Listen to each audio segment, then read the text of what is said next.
Le Tania du jour, nous sommes le Chav Zayin, le 27 Marcheshvan. Il est écrit dans le Etz Chaim, pour qu'il y ait une révélation divine dans notre monde, eh bien ceci c'est grâce aux mitzvot.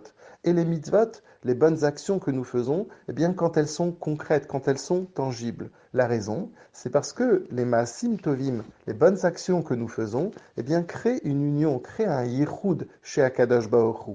Et la question qu'on pourrait se poser, c'est pourquoi il faut que cette mitzvot, eh bien, pourquoi il faut qu'elle soit concrète dans l'action? Pourquoi il ne suffirait pas simplement de mitzvot qui sont dans l'intention? La réponse, c'est parce que, en fait, dans le langage de la Kabbalah, il faut faire monter Maïm Nukvin, les eaux féminines. C'est quoi les eaux féminines? C'est en fait le travail personnel, l'effort que nous mettons justement à faire une mitzvah.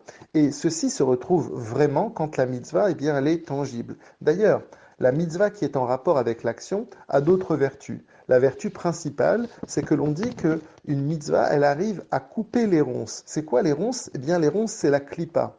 Parce que quand on fait une mitzvah et qu'on se sert d'un objet matériel, on est en train finalement de rattacher cet objet à sa source spirituelle. Et donc finalement, on est en train finalement de couper court à tout ce qui peut interférer entre Hachem et le monde matériel.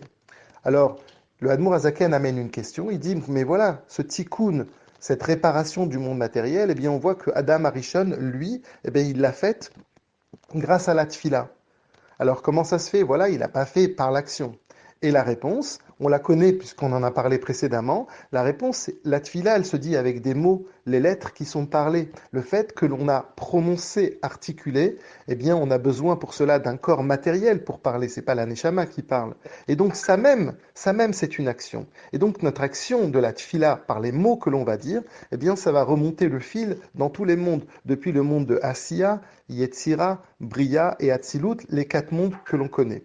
Et donc maintenant, on comprend que la pensée, justement, n'a pas cet impact-là, qu'il faut absolument, comme on l'a dit, articuler pour créer justement cette action matérielle, cet effort personnel. Alors, on voit aussi que dans l'idée de l'union, du mariage, bien le mariage, comme on voit le mariage matériel, un homme et une femme s'unissent, mais il faut une force supérieure. On dit à Kadosh Baruch Hu, il vient dans un couple et il arrive à transcender le couple. Eh bien la même chose, dans l'union que nous créons par nos mitzvot, ça crée une lumière supérieure qui est en fait en train de couronner. Et c'est ça l'idée, c'est qu'un couple va y un couple est béni par Hachem. C'est bien la même chose. Notre action, notre mitzvah, elle va être bénie dans le sens où il va y avoir une lumière encore plus supérieure qui va venir et justement renforcer la source de nos mitzvot.